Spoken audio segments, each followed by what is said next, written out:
All right, we back. Let's go. Row 26, my boy John. Welcome, Hotheads, Dreamers, Sixers. We're back recording. We take our time with this. We make sure we have to marinate, make the right product for you guys so you guys enjoy what we have to talk about. But we got the Olympics going on. We got a lot of basketball going on. We got football off season going on. We got a lot of stuff going on. So, John, talk to me, kid. Yeah, I mean, we all watched probably about 8 minutes of the Hall of Fame game, saw the new kickoff structure, got excited. Ripien is on my team now. Waiver wire pickup. Had to do it. Yeah. Okay. But we all probably had the same experience of but this isn't real football. Football is not quite all the way back in our lives, but it's getting close. It's the first real milestone. Maybe after rookie mini camp that we're like, okay, football is approaching, the new kickoff. What are you thinking? What are your thoughts at least? Did you watch it last night? Yeah, for sure. And I watched they even made a little highlight of just the kickoff for ESPN, one of their little cuts, because they know that this is a big deal and they're changing the game. And it looks awkward. It kind of looks like, I heard someone say it looked like a running play, which is kind of good in terms of the way the lines are and the way they collide versus running downfield. But I don't know. I think the cooler part of it will almost be not so much the returns, but if kickers can master the ultimate arc and altitude to find it lands and they get them inside the 15-yard line every time. And it can become a true field position weapon where you can land it coffin corner, right at the 5-yard line on a high altitude, drop it in where all right, as soon as it lands, they're going head to head. And also they pick the right players to get in there to really cover it, almost more so than I see excitement around. Yeah, maybe that's I'm a football nerd though, for the record. Thinking about how you could design a special teams. I understand your strategy. That seems insane at first, but when you think about it, it's probably. Well, I think the risk of kicking it into the end zone is only to the 30. If I'm not one of mistaken. the guys was in the end zone. It looked like half of his. I would think 1 foot was in the end zone when he received one of them, and he ended up getting it. I think about 3 yards before where they would have got it if he let it go through the back of the end zone, which I believe you get it at the 30. So yeah, I think it is a 30. Yeah. So I'm saying if you try hard to really be aggressive about it, getting it in between the 5 and the 1, right, towards the sideline, having your guys have a designed.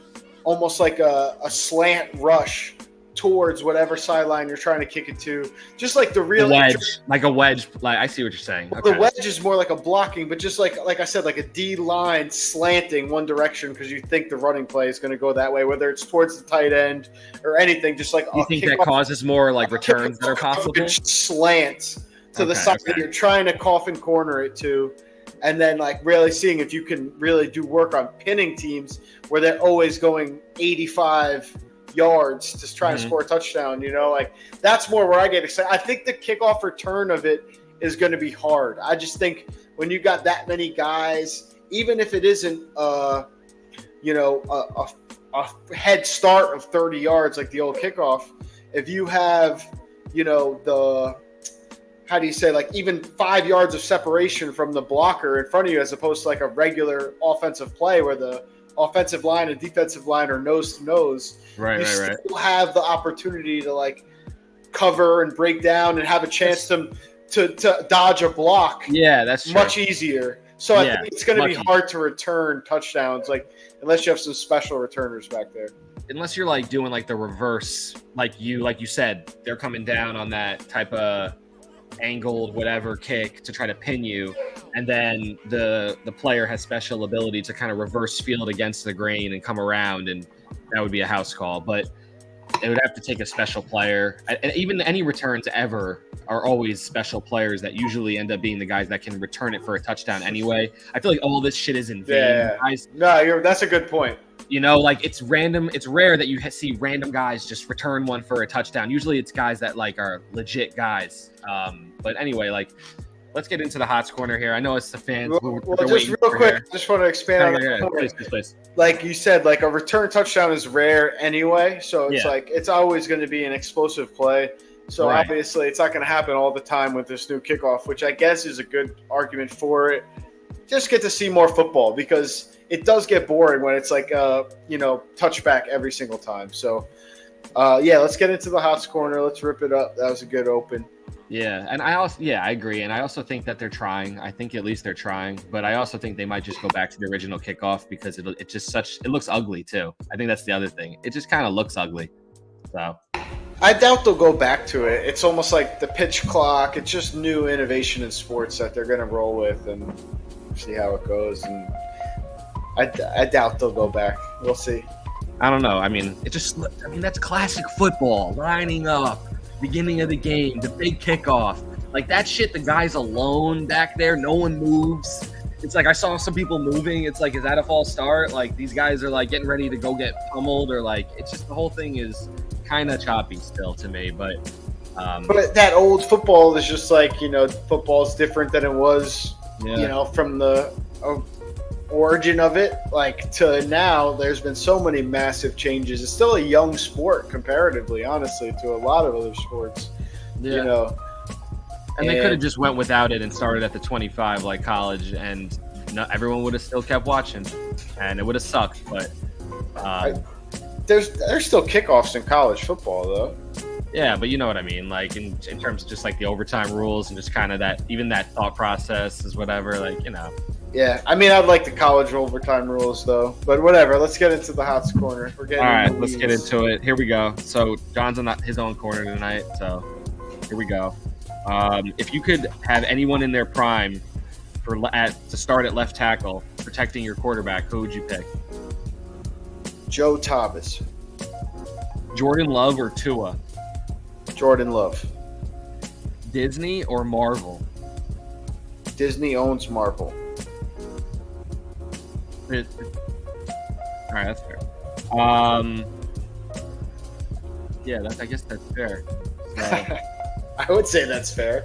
Yeah, but I guess my head was like Disney, like Disney movies, Marvel or Star Wars, Marvel, like yeah, or Marvel or DC. Marvel or DC is a good one too. Anyway, all right, moving on. Chicken parm, vodka pasta, and franchise. Rank those three.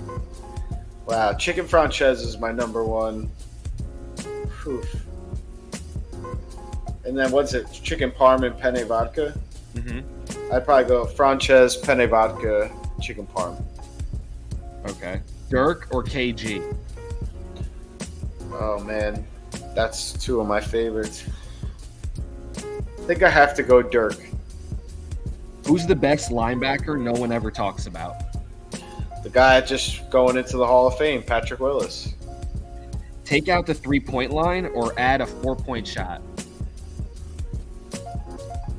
You can't take out the 3-point line, so I guess you add a 4-point shot. You can do whatever you want in this bullshit scenario. I just said Disney versus Marvel. What is the game one?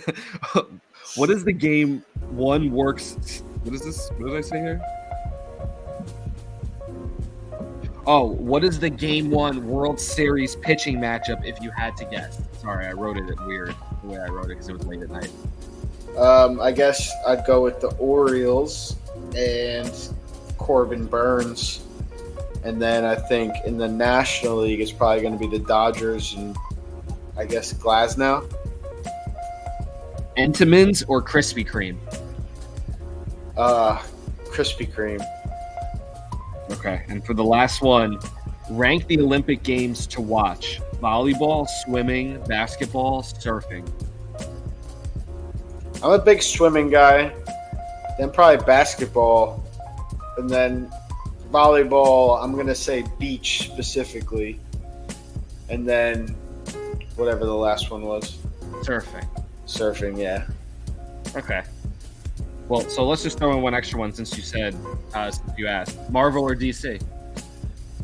Oh, man, that's close. I'm not huge into either thing, but I guess I'll just go with, like, the best of the like best. DC, like it's Superman, Batman, whatever. And then yeah, Marvel, no, I know the difference, but I'm saying, like, don't mansplain me after you just No, did I'm saying Marvel not the versus sub guys. Disney. You're talking about like the main You guys. were- What I thought you were saying. After Marvel versus Disney, don't fucking Not like the explain. Hulk is what I mean. You were making decisions based on the Hulk. What I'm saying is I'm gonna go with the best of the best like content put out, and I have to go DC because the best Batman movies are very, very good. Like films. Good. Yeah. All right. Let's go over. Let's go over everything. Though. Let's go over it. So let's go. All right, you said for the left tackle that you would want to protect your QB if you could pick any. You said Joe Thomas. Yeah, I like Joe Thomas. There's a lot of great answers here. It's tough. You could go by like the eras, and you could go with like the Anthony Munoz's. Like you could go with the Willie Roafs. You could go with the Jonathan Ogdens, the Orlando Paces. But I just think like if you really. Tyron Smith, but I think Joe Thomas is better than Tyron Smith. Trent, Big T. Yeah, Trent Williams is. I think he's more of a right tackle, if I'm remembering correctly. Yeah. At least maybe he's probably played both, but in recent memory, on San Francisco, he's been a right tackle. No, he's a left tackle on San Francisco. Are you sure? I'm probably wrong then, because I thought they had Staley.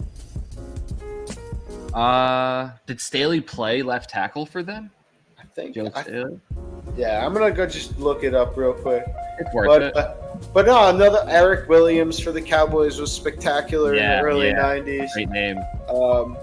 But no, I think Joe Thomas. One is he always played too. Availability is the best of it. Ability. Yeah, Joe Thomas was definitely their left tackle until 2019, and then Trent took over from there. I think, right? Oh, you're looking at Staley. Yeah, I'm looking at Staley. Yeah. Trent was still on Washington. I'm going to look at Trent Williams, just Pro Football Reference real quick.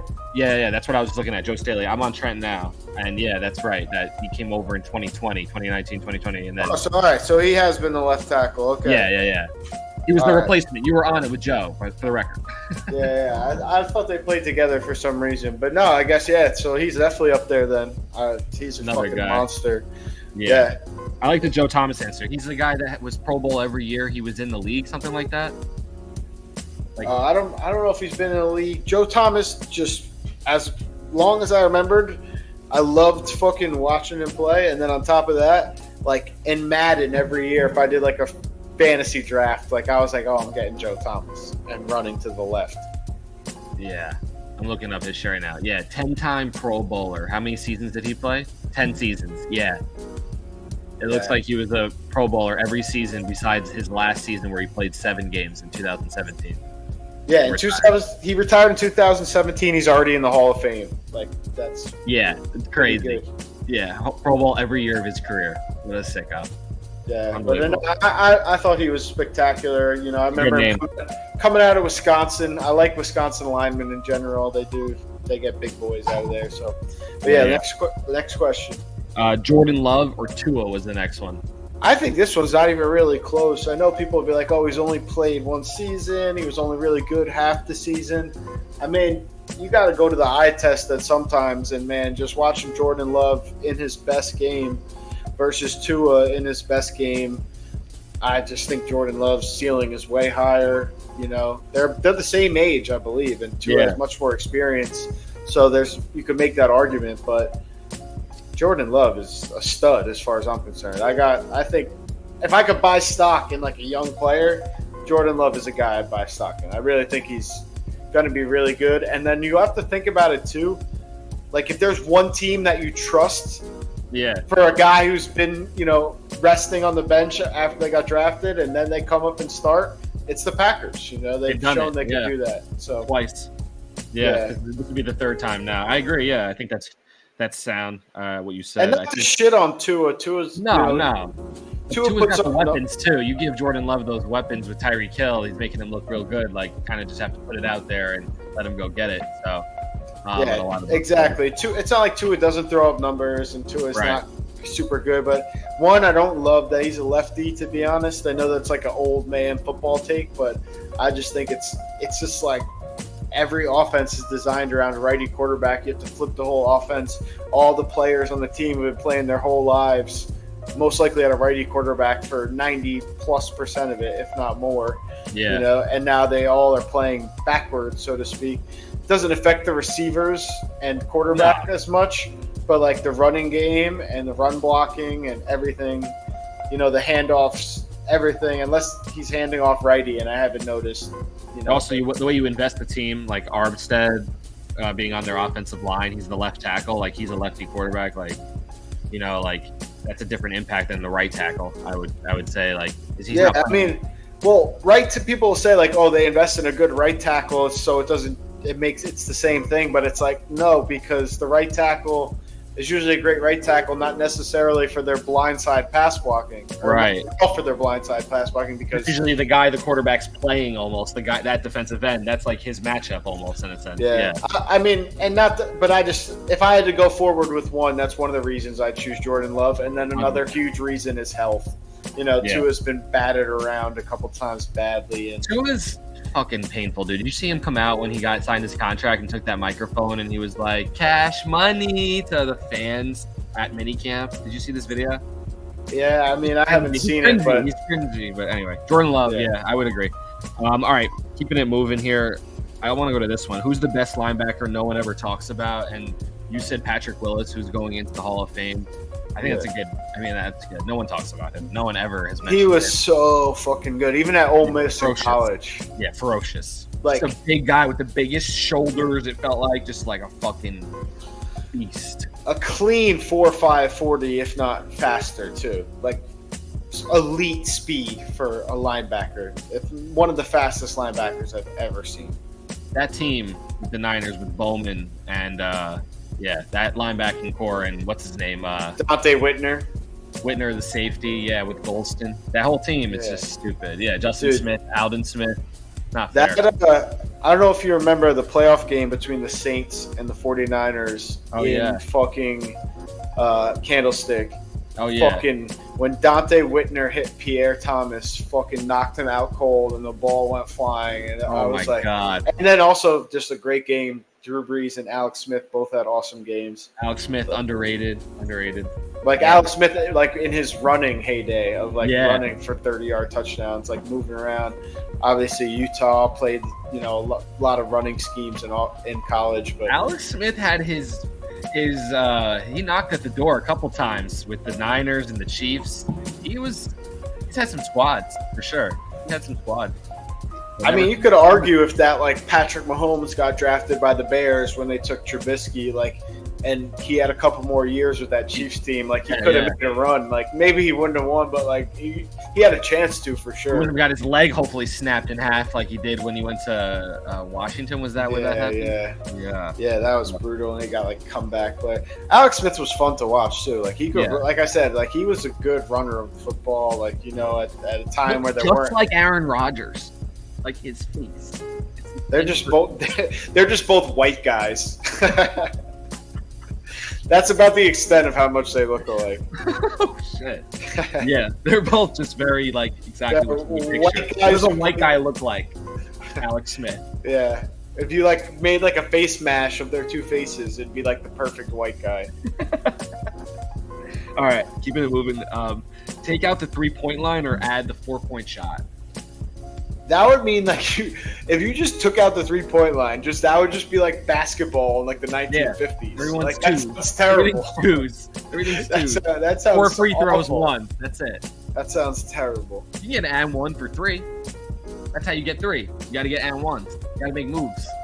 You got to go to the rim. Fucking CYO? What are we talking about here, dude? No threes? What? Nobody going this? So then you would go with a 4-point play? There's only a couple of guys that are going to be able to hit that. Yeah, that'll be fun, though. That'll be... Jalen would be doing this. Imagine it's like a football game going to the fourth quarter. Everyone's like, fours up, put your fours up. Fucking Peyton Pritchard would be hitting them shits nobody's business. Dude, there's something with him. Obviously these guys are all pros, so they're all incredible, but he had some kind of thing with the half-court shot, he practices it all the time or some shit.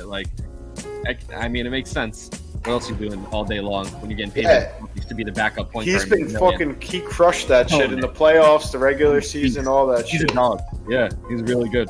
He's like a Pritchard. He's like a McConnell, one of those types of guys. Guy you want on your He's team. like a McConnell, except for like he doesn't like McConnell's like way better. We were just talking about white guys. Like McConnell's way more white than Peyton Pritchard. He's Mash got, his face in. His face has got to go in too. He's got like a skin like Peyton Pritchard's got like a skin fade. You know what I mean? Yeah. That's true. He is. Yeah, I feel you. I feel you. Go on to the next one. Actually. All right. For a game one for the pitching for this year, who do you think is going to be representing each side for the World Series? And you said the Orioles with Burns and the Dodgers, and you said Glass now for the Dodgers? Yeah, but it's also like there's no way to really know because like you don't know how they get pushed in the championship series. Human being, Dodgers. Doesn't really matter. Yeah, exactly, yeah. No, I think the Phillies are good, but I do think they had a nice schedule the first like few months of the season, and I also think that they're like limited in terms of their starting pitching. Like Wheeler is spectacular, Nola's good, but then the Ranger Suarez and the Christopher Sanchez's of the world, they were always going to come back down to earth to me. So I'm obviously in the Philadelphia market, so I'm like I hear like I'll listen to sports talk radio when I'm in my car. Like I know the Phillies well, and it's very to make an easy fucking comment here. Dax booted out. We'll wait until he gets back. Make an easy comment here. It reminds me of the Eagles. Like off to a super hot start. They come out, they're 10-1, and then before you know it, they are losing the rest of their games and out of here. But yeah, so you missed me talking about how the Phillies, the easy comparison with this year's Eagles. What do you think about that? Yeah, I think that's interesting. I think that comparing to the Eagles, I think that's interesting. I think that a lot of these teams, though, I feel like are going to fall short to these mega powerhouse teams at the end of the day. I feel like when it comes to Orioles are not a powerhouse, I would say, but they're getting there. You're good, bro. But I feel like in general, though, I feel like the Orioles have a good chance to get to the World Series, but I don't know if necessarily they'll beat the Dodgers. That's what I was getting at. It's like I don't think even if the Orioles make it, they're going to beat the Dodgers. I just feel like that team is way too loaded, and it would take a significant injury to somebody important, another one on the Dodgers, for them to not finish this run. From the AL, I still think it's open. I think the Yankees could be in play. Like I think it's a weird season, and they don't have enough pitching at the moment. But if they're pitching and their starting pitching can come around a little bit more, and if they get Schmidt back, he plays well, the Yankees could be in the mix. I have the Yankees as my, pretty much second best team in baseball after the Orioles. I really think the Orioles, they aren't necessarily built like those other super teams, if you will. Yeah, they're built the correct way almost. They've been built from within. Gunnar Henderson, Adley Rutschman, guys that they invested in from the beginning, and I just think that they did add the right guys, the Corbin Burnses of the world. That was like the best offseason acquisition. I'm sorry, I got to put Maya downstairs. Carry the podcast for a second. I'll hold it down. I got you. But I agree with John. Anyway, we can just talk about what he was just talking about, which is that Corbin Burns. Yeah, he's electric, and came over from the Brewers, I believe. And John's the baseball statesman for the record. All you six hot heads out there. So in general, though, I feel like the Orioles have a chance here, but the Yankees have the Orioles number. Is what I was going to say. The Yankees have the Orioles number this year, and they play them well. So the Orioles would not be the team as a Yankee fan that I'd be afraid of. That's like our big ghost in the playoffs. It's everyone else, actually. It would be more like Houston, the Rangers. Those are the types of teams that I feel like Arozarena on the Mariners, if they were to sneak in, we have to play them for some reason. Like these are the types of teams that like I get more afraid of as a Yankee fan versus like the Orioles, who happen to be probably the best team in the AL, which is ironic because whenever they play heads up, for some reason the Yankees just play well against them. And it's weird too, like looking at the American League, like the Guardians have the best record, the Royals have an awesome record, and even like you said, like the Astros are a sneaky good team. The Rangers get in, the Mariners get in, they could be sneaky. But I feel like those AL Central teams, are pretty stacked. Like you look at the Jose Ramirez's, the Bobby Witts of the world. I do think that the Indians are going to be in trouble because they needed to add an arm at the deadline. I do think it's going to be tough with like Ben Lively as their third starter. If they didn't have the unfortunate injury of Shane Bieber at like the very beginning of the year, he started. Like that happens to him a lot right now. He started this season so hot. He had like 2 games, quality starts, 10 strikeouts, 2-0 both games to start it off. He's a beast. And then, but since he got hurt and they didn't find a way to replace him, I feel like they've kind of set themselves up a little bit behind pitching wise going into the playoffs, where they'll be for sure. Yeah, for sure. I feel you. All right, we'll keep it moving here. I want to go to this one. Rank the Olympic Games to watch: volleyball, swimming, basketball, and surfing. So you said swimming you like the most, and then basketball, then volleyball, then surfing. Yeah, I kind of agree with that list. I like basketball probably before swimming, but swimming is electric. When watching that Chinese kid win the 100 was sick. Bro, Katie Ledecky fucking smoking. Sick. Yeah, smoked them. Oh my God. And obviously, I think, of course, it has a lot to do with Michael Phelps. His run was like my most fun ever watching the Olympics. Yeah. Like, even when basketball wins, it's like, all right, who cares? Like, they should win. Had the primetime spot. Yeah. Like, when they lost to Puerto Rico, that's like my biggest memory of USA basketball because they fucking lost. Like, I don't even remember them winning because I don't care because. So funny you said that. They play Puerto Rico tomorrow, bro, at 11:15 your time, 8:15 my time. I was on vacation. I was on vacation with my family in like Cancun, Mexico, and Carlos Arroyo had like 18 points and 7 assists, and they lost. Like they took the fucking bronze medal that year. Like, are you fucking serious in basketball? But that's what I remember. Like, it's become like you take it for granted. Yeah. But as you should. Like USA should. They shouldn't fucking lose. They shouldn't have a game within 10 points of any team. I don't care if they have fucking Jokic. I don't care if they have Wemby and Gobert. Fucking, this is a joke. We have America in basketball. Yes, other parts of the world are catching up. All you need is a fucking ball. All you need is a ball and a hoop to play. So it's not as hard to catch up globally as it is for baseball or football. But even baseball, obviously, there's other countries that are really good. But you know what I'm trying to say is like it's not even fair. It's LeBron swinging the ball to KD, who swings it to Steph, who swings it to Booker. What the hell? Fucking Embiid doesn't even play. Jason Tatum doesn't even play like on these teams.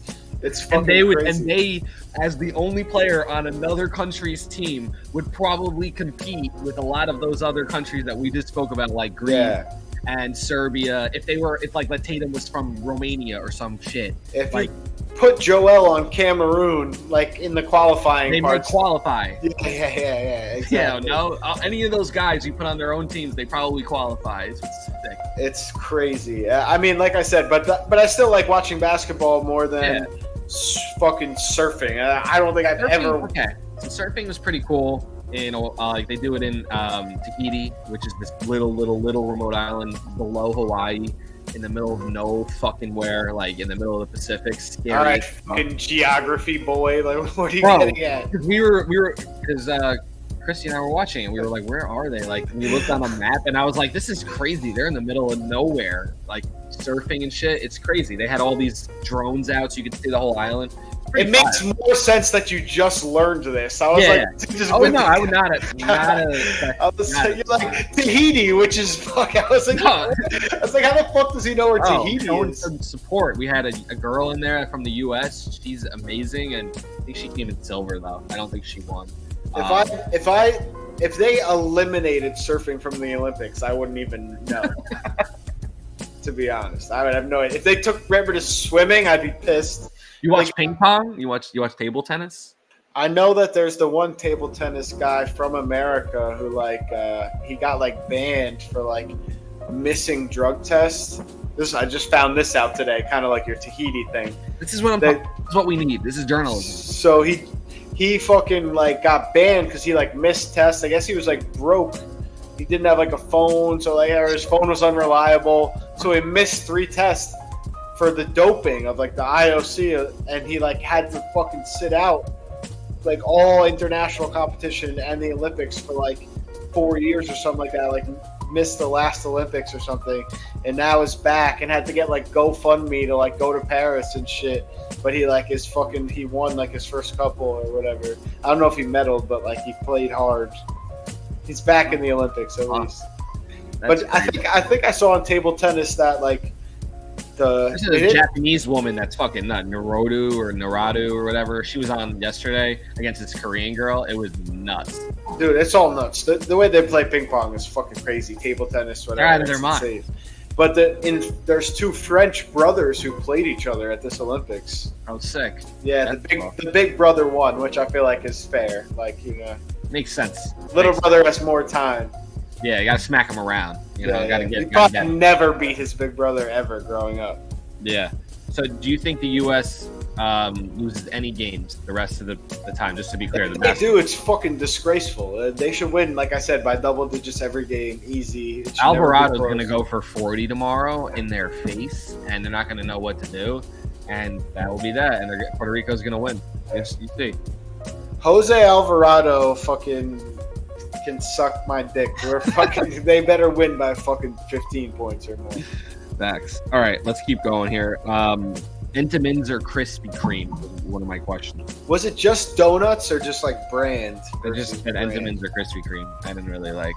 It's open ended. It's ambiguous. Yeah, it's ambiguous. So it's whatever this one makes and whatever this one makes. I'm still going Krispy Kreme.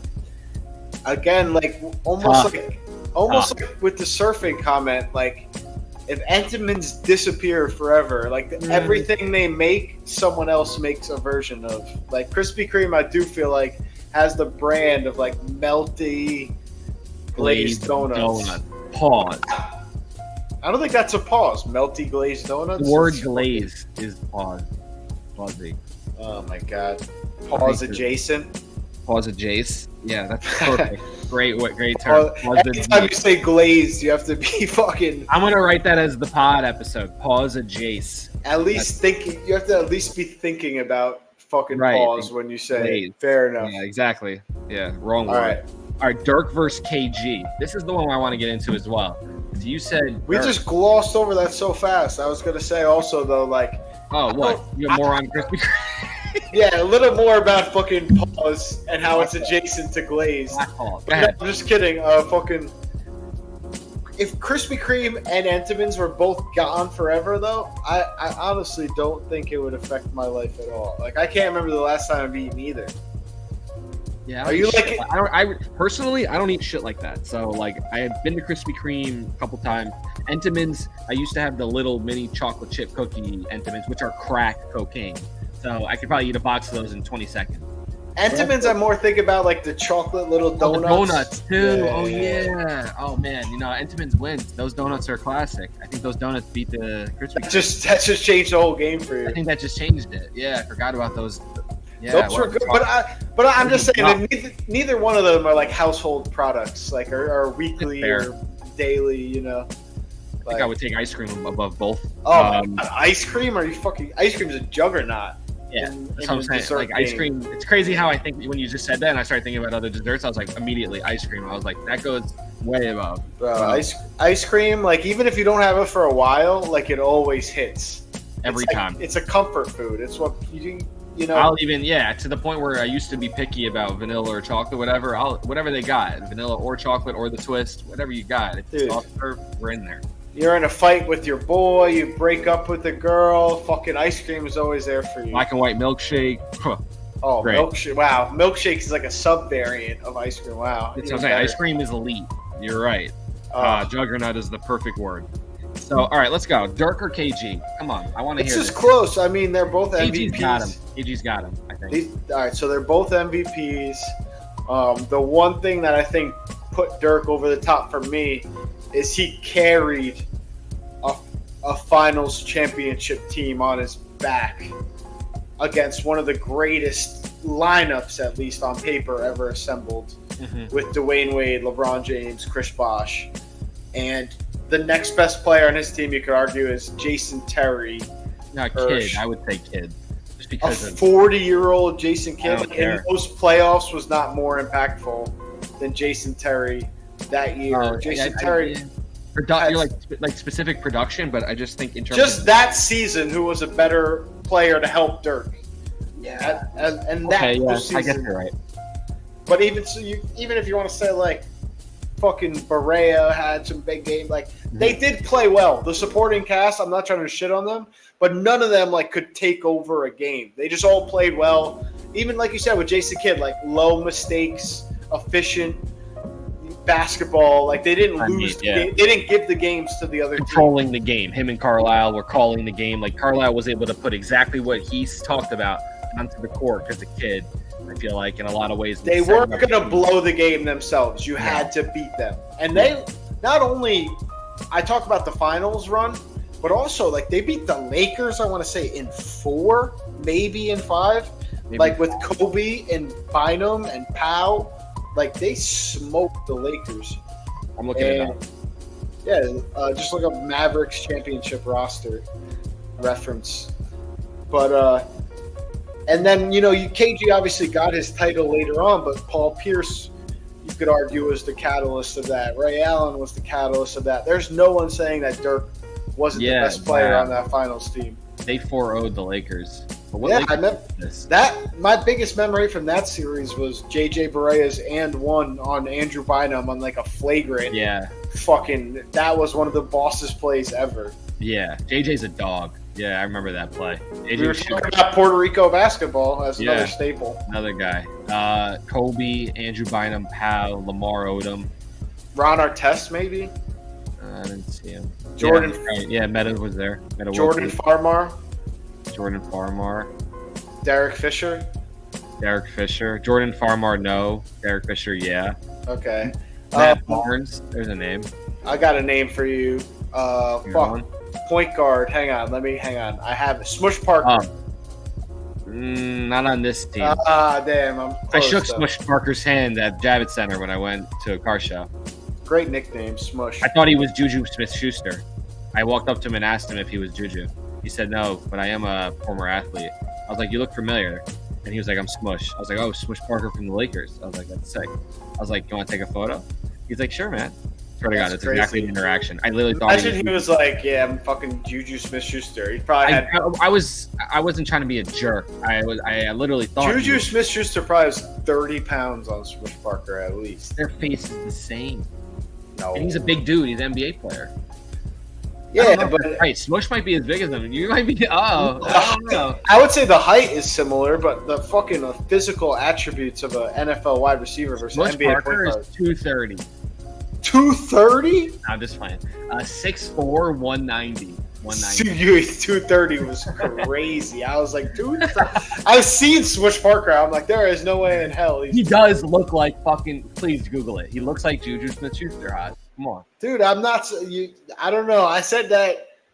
Alex Smith and Aaron Rodgers was 2 white guys. I'm not saying 2 black guys here, noticeably, which is the easier joke to make. But I'm not even saying it's not a joke. Like because I don't think it's about the face. But I don't think Smush Parker is built like an NFL wide receiver. Juju is 215. He's got 25 pounds on him. Yeah, so I'm fucking But he's only 6'1". He's shorter too, so he's stockier and shorter. Yeah. Which is up there, so he's 25 pounds heavier, 3 inches shorter. That's like more than 30 pounds on him. You know what I'm trying to say? Yeah. He's way bigger, way more muscular than Smush Parker. But then again, you don't fucking work out, so you might not notice things. I would never know. I would just turn to my left. I was like, athlete. Yeah. And I looked at his face. I was like, Juju? But also, if you told me Juju was like 6'3", I would believe you. Like, I 6'1", that's shorter than I thought. He's 6'3", you probably would be. Think about it. Like, I'm saying that's shorter than I thought. I see other NFL players who are 6'3". Like, he seems like a tall. He's not small by any means. All their listings are liars, first of all. And the second thing is like I just said, like, would they put the things in the cleats and the cleats themselves? You're getting 2 to 3 extra inches. Like, all that shit's a liar anyway. That's a very funny interaction with Smush Parker. Like, your Juju. That's real. I'll show what I'll do is I'll put the photo up if I can find it of both at the car show. I'll put it up as the front photo. It'd be funny if you also had a picture of Juju Smith-Schuster and you go like put them side by side. Fucking pick stitch it. Oh my god, that'd be funny. But yeah, Dirk Nowitzki, I think, is better than Kevin Garnett. KG, I think, had a huge run on Minnesota. I mean, he could have been something special with Marbury. Maybe Marbury stuck around a little bit longer. They had something going there with Latrell.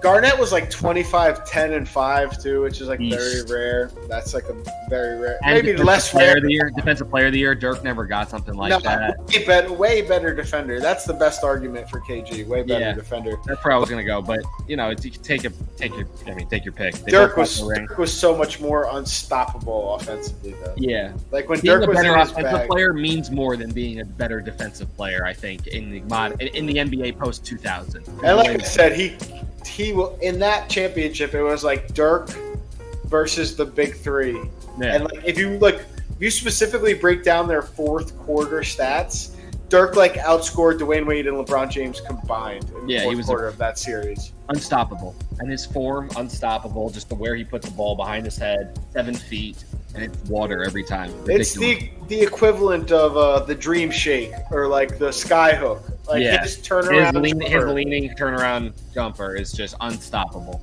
Yeah, if he's on that game, you're toast. There's nothing you can do to actually defend it. Unless you come from behind, and a lot of times he'll feel you and he'll draw the foul because he's crafty and he's 90% plus. Or he'll kick it out and someone will hit a three because you're coming from behind doubling. And he's a 50-40-90 guy. And underrated, he could jam back in the day. People forget he was a dog underneath. Like he was not such a pretty player. He was a European player. He would jam sometimes. Like even in the he's playoffs, like I remember 6'11". I hope he jams.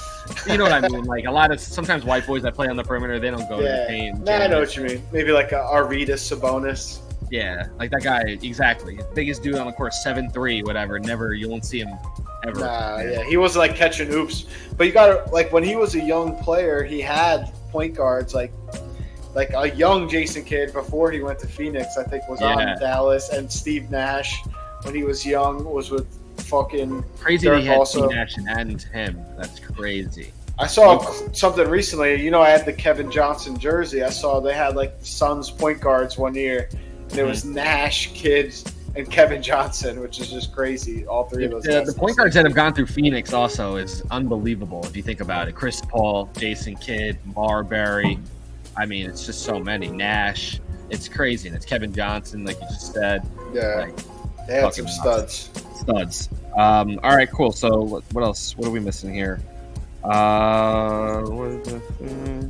Chicken parm, vodka pasta, and franchise. Franchise is 1, vodka pasta 2, chicken parm 3. Yeah, I mean the first 2 for me, but can't lose. The chicken franchise is no brainer for me. I think maybe moving out of New York has been the biggest impact on that because it's not like a universal dish. I've realized they have like chicken piccata, which is like whack chicken franchise. You know, not really my Steve. Piccata's okay because they still say like lemon sauce or whatever, but it's not the same at all. I like the tagliatore, whatever tagliatore, whatever that is, that pasta. Tagliatelle, yeah, that's mad good. It's a good pasta. I mean, chicken franchise over penne or whatever pasta you like, but I prefer a pasta that has like a hole in it for the sauce to like gravitate to, versus like a spaghetti or angel hair. Or what kind of pasta has a thing that you can? What kind of pasta? Penne, ziti. Oh, you just mean like in general, like with a hole through it, like versus a solid string. Oh, I see what you mean. Or a solid bow tie. Like Rigatoni's closer because it has the spiral. Rigatoni's the best. You could get some sauce in a spiral, but penne, you could literally have a whole piece of penne filled with sauce, bite into it, and have the sauce explode. Pause. That's a heavy pause. Pause AJACE. No, that's a heavy pause. That's not pause adjacent. Talk about a glaze. You said glazed donut. It's a pause. Explode and glazed. Yeah. Glazed is just like fucking any glazed donut. You're gonna say glazed. What if you're like? This is like a different kind of pause, I guess, in a way. Like, I'm in pottery class, and I had to wait for it to glaze. Like, it might be gay that you're doing pottery, I guess. I don't know. We could just probably end the conversation right there. Like, let's just park. Yeah, like, so. But like, if you're like, oh, I want the sauce inside the penne to explode in my mouth. That's pause. That's a big pause. That sounds like our buddy Jermaine. That sounds like our buddy Jermaine. He'd be screaming right now. As opposed to like, I got a glazed donut from Krispy Kreme. You just have to say pause anytime you say glazed. It's crazy. You know, I think at the end of the day, donuts are donuts, but not all of them are glazed. So we don't have to describe all donuts with glaze. So this brings it back to like the whole new terminology of glazing, which is like, if you think about it, but that's like something people say now. If you're like, instead of like, I don't know, I guess in like the old MMA forums, they'd call you like a nut hugger. If you were just like supported a certain fighter, like it was more overt. Now they're like, you're glazing, which doesn't make sense. Yeah, that's the new phrase. Yeah, that's I'm saying it's new terminology, where it's like, it means like you love somebody. It means you love somebody. If you really think about it, which, you know, I'm a fucking analytical guy. It does not sound good. Why would that be the word you would choose? Wouldn't the other person be the person that you were, proverbial nut hugger to? Wouldn't they be glazing you? Like, why would the person you look up to take a glazing from you? It doesn't make any sense. Why is this the thought? Why is that the thought? Because you think about things, and that's how it goes. I don't know, bro. Maybe it's not a thought that a lot of people would bring out loud, but it's a thought that I'm sure a lot of people I hate that usage of that word, though, to describe the idea of, like, riding someone's dick. To be fair, you are up on your new terminology, though. You're like, yo, he's sent on that, or like, shit, like, I don't know what the fuck. You're like, yo, you talk about like golf. You're like, yo, he's sent on that one. Yeah. There's some. You have to understand, the golf world has now taken some of the terms that they've been using for years in golf and now brought it into real life, like full send or send. Maybe that's what it is, or like you even talk about like a team like trading a bunch of players, like, oh, they sent for the championship. I'm like, what does fucking sent mean? I don't know what the fuck you're talking about. It means they went all in. Send. Like a full send. It's either out spender. I don't know what you're talking about. But either way, I think about things like this, and I'm like, sent. I've been trying to figure out sent for a while. There's a whole company built around it. Full send. Glazed, I was like, full send. Glaze doesn't make sense. Scent, I'm just like, I don't even know yet what the fuck we're talking about. Glaze is just, that's a weird word to use about describing that you like somebody else and you're liking on too much. Yeah, it is Jermaine is always glazing when he talks about LeBron. Or Julio Jones. Or I don't know. Rob's glazing about Trump. Yeah. This is wild. Maybe we should chill out for a second, but I had to talk with Rob a little bit. I'm like, I get it, but just like we understand this is the way, but it's not like it's such a great decision. Like you don't have to be don't get ahead of yourself. Yeah. You don't have to be so all in on it. Oh man. He was even talking about like gender issues and stuff. I'm like, how much does that run into your life? How many transgender people do you meet on a daily basis? Zero? I live in California. I didn't meet zero. I live in California. I've met zero. Like zero. And if I did, I wouldn't even care or know, because if they were serving me food or whatever it was at a restaurant, would I give a fuck? Like, I don't know. I mean, I definitely wouldn't give a fuck, but I'm just saying, like, you're talking this whole big issue that is like your big thing that you're thinking about, you never even run into ever. You said it once, I think, when we were talking about it. You were like, people generally vote on basically two main issues. That's generally what the consensus would say anyway. It's like when people go to the polls and they talk about what they're going to do and how they're going to decide what they're going to do, they generally talk about two of their main issues is what drives them to vote one way or the other. That's how most people think. It's crazy. So, like, if there's like a boatload of shit in between, like one side's talking about international stuff and the other side's talking about domestic stuff, and one's on the emotional heartstrings, the other one's analytically straightforward. It's like basically it's so obvious to be had. I'm gonna end it on this. Basically, either option I think is bad. That's all I'll say. You know, like if you. This is why we watch sports and we do podcasts and we. If you make the lesser of two evils argument, perfect. No matter basically what side you're on, I'm kind of like okay. But if you're like, no, this is a great way to go, I'm kind of, this is weird. This is weird. You're like so. I'm just slightly turning my body. That's it. Like, either if you're hardcore either side, I'm kind of like, okay, this is a little weird. I'm not going to judge you as a person based on it, but it's all good. You do you, but I'm kind of like, this is a little weird. That's all. Yeah. All of it's weird. None of it makes sense. That's why we watch sports, because it's straightforward. It's fucking the highest level of competition, and the last thing I'll say is like dedication.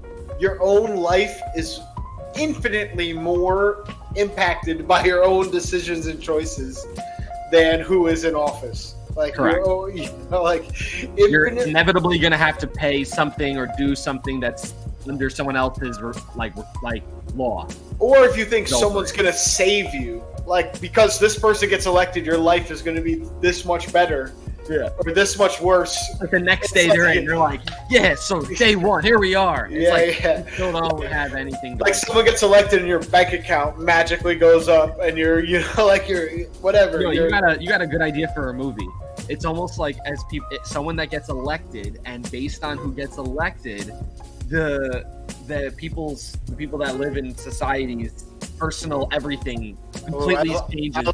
I like where you're going with this. Like almost like if you vote for the winning party, you get like some sort of benefit, and if you vote for the losing party, everything comes down or something, like, or you lose your house gets repoed or something crazy. Like, or like no, like your bank account gets cut in half, like some sort of financial or like life penalty, or like you get a worse job. Like, this is a pretty cool concept. I can write this. We'll leave it there. But I'll write the first 8 pages. Yeah. But it's interesting though to think about. We just watched Civil War, so your creative juices are flowing. You said you wouldn't see it again. You watched it again? Yeah, no, I did. Chrissy was egging me on, and it was available, so we watched. She hadn't seen it. You specifically were like, I'm not going to watch it again. Yeah, but I. Going back on what I said. It was still. Going back on what I said. I did the exact opposite of that. No, it's probably. But some movies A24 kills it. Like the clips. So the scene, the way it's filmed, it's dope. To credit Part of My Take podcast, they had Casey Affleck and Matt Damon on, and Matt Damon was saying like they should do the awards like 20 years later, and look back at how the movie has held up, and like how like on the second and third watch, and also just like because some movies are just marketed better and have more promotion. For sure. And it takes time to marinate.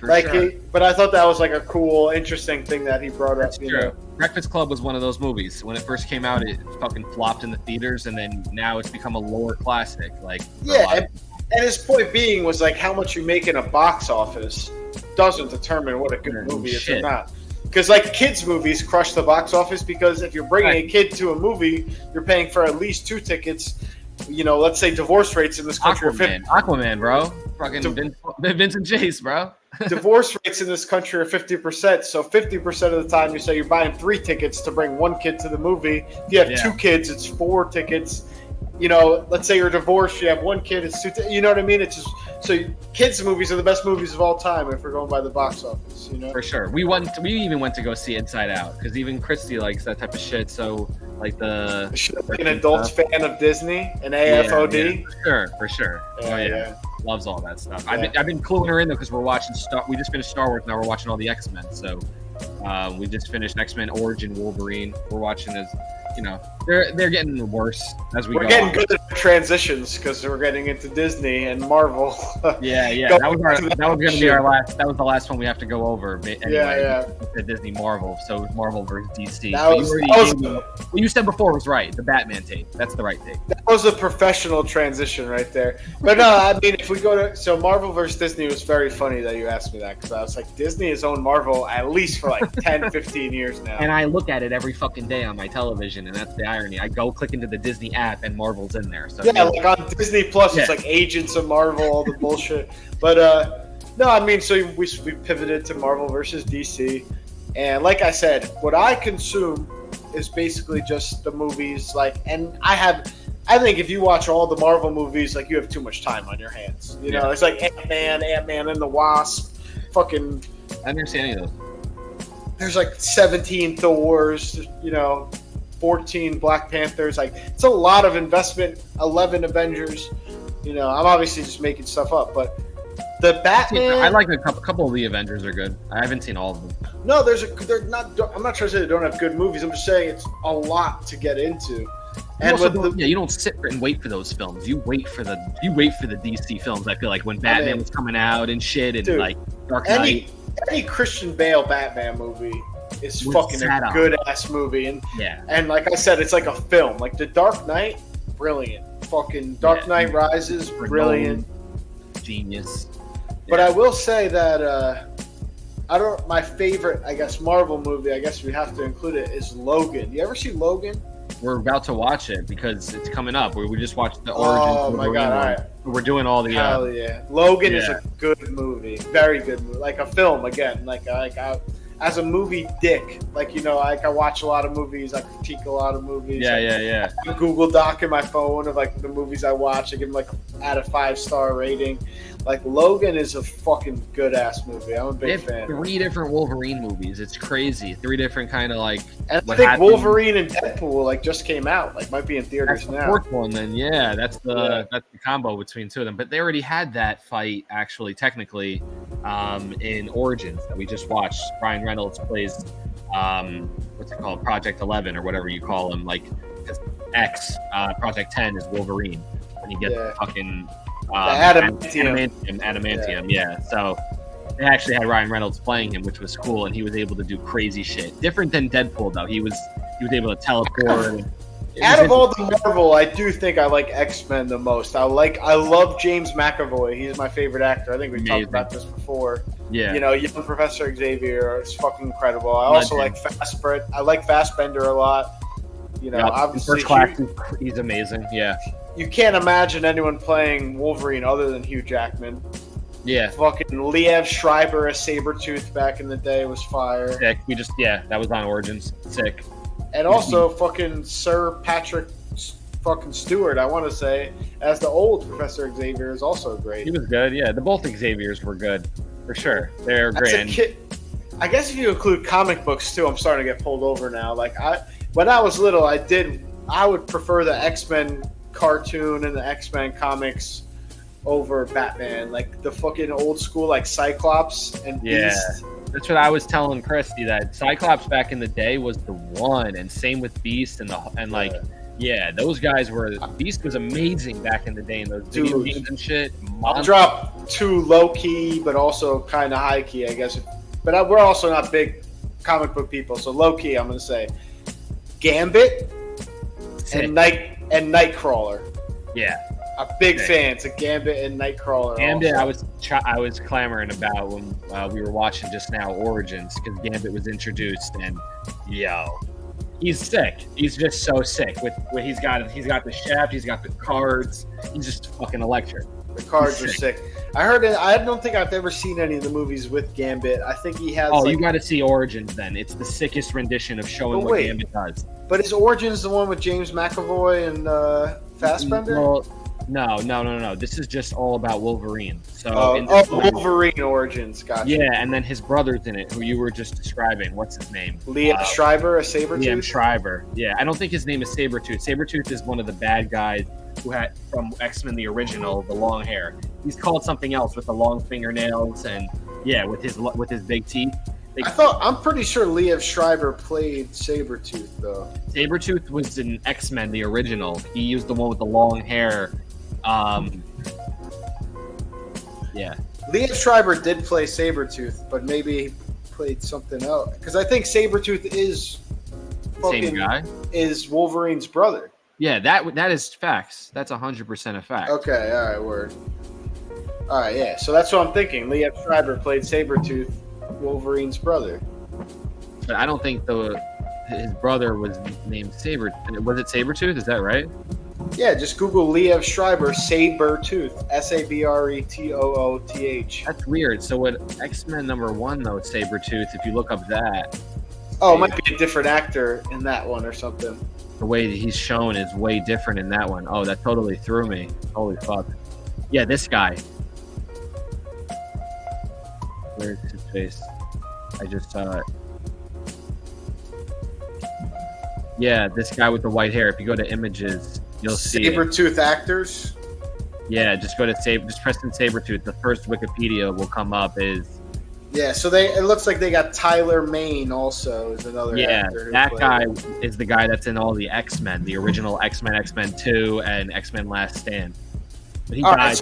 Well, this is what I'm saying with the Origins thing. Why I got confused because X-Men fuck everything up with the because there's X-Men Origins which has Liev Schreiber as Sabretooth, and I guess there's Wolverine Origins with a different Sabretooth. So yeah, well that's not Origins. That's just the regular X-Men movies. X-Men, X-Men 2, and X-Men Last Stand, where Sabretooth is not Liev Schreiber, and he's not introduced as Wolverine's brother in any of those movies.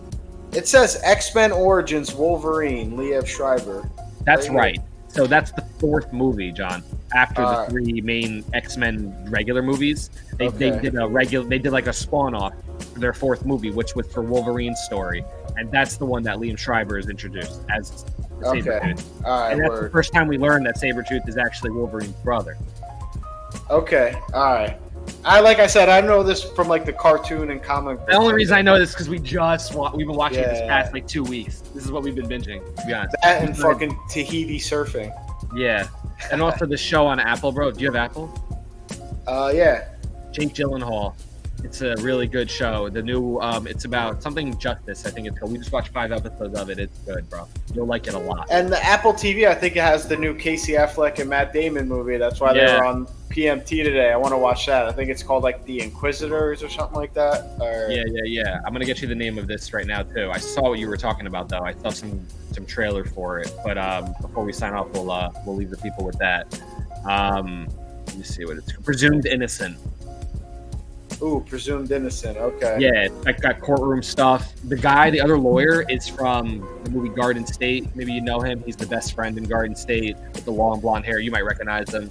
Garden State. I haven't seen it in a while. With Braff? Great movie. Yeah, with Braff. Great movie. Yeah. And the name of the movie, The Apple, with Matt Damon and Casey Affleck, is The Instigators. That's what it is. The Instigators. Cool. All right, Wim. Hot says, Dreamers, Sixers. We're out of here. Always a pleasure. We'll be back. Football's almost back. Felt good to watch a little bit of Ripien versus whatever his name is, Bagent. Tyson Bagent. Or maybe that's the guy that they're on the same team, right? Yeah, they're both on the Bears. Yeah, who's there? Oh, Dougie Mills. Dougie Mills guy had a little action. He looked kind of good.